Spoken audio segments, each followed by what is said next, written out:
This is my everyday version of hot pot base. Traditionally, hot pot is made with beef tallow. It's rich, intense, and full of flavor, but it can also feel quite heavy. That's why more and more people today prefer rapeseed oil hot pot. It's lighter, less greasy, and easier to enjoy more often. Another great thing about rapeseed oil hot pot is that it's more friendly to vegetarians. No beef tallow, but still full of aroma. This recipe isn't very spicy, but it's super fragrant. Today, I'll show you how to make a hot pot base from scratch.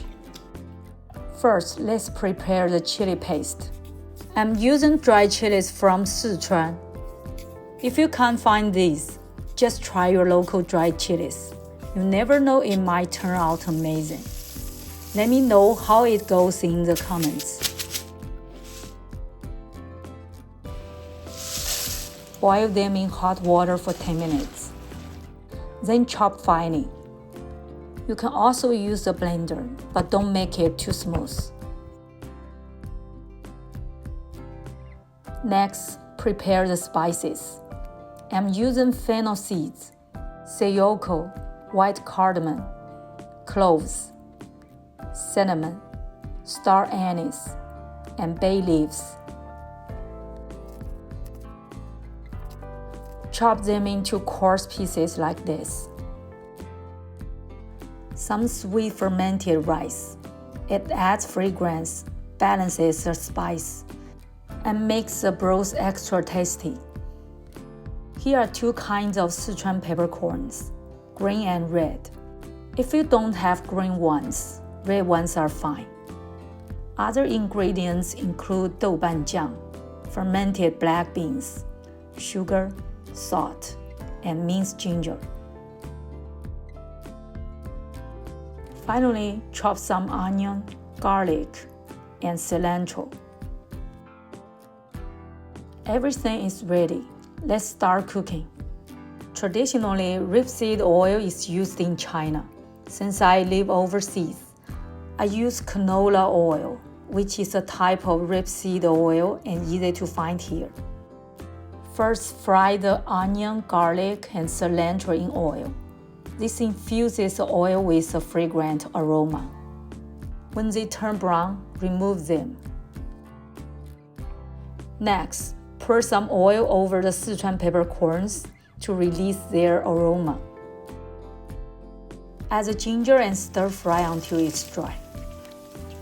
Turn the heat to medium-low. Then add the Doubanjiang and fermented black beans.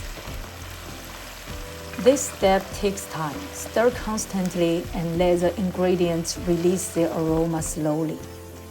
When the Doubanjiang changes color, it's time to add the chili paste in 2 batches.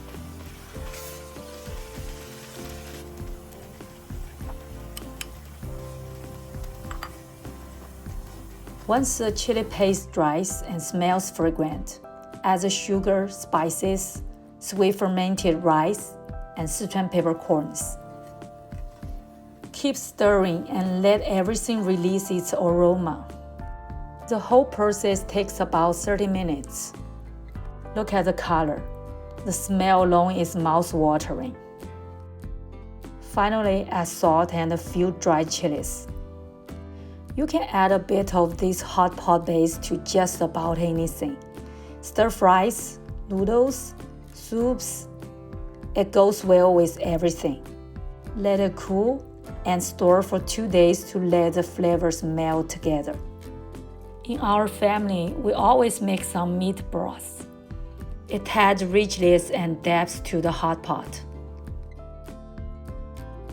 Finally, add some green onion. Hot pot isn't complete without a dipping sauce. As a Sichuan person, our dipping sauce is like this. Add some minced garlic, celery, cilantro, and a bit of oyster sauce. Then finally a splash of hot pot broth. Perfect.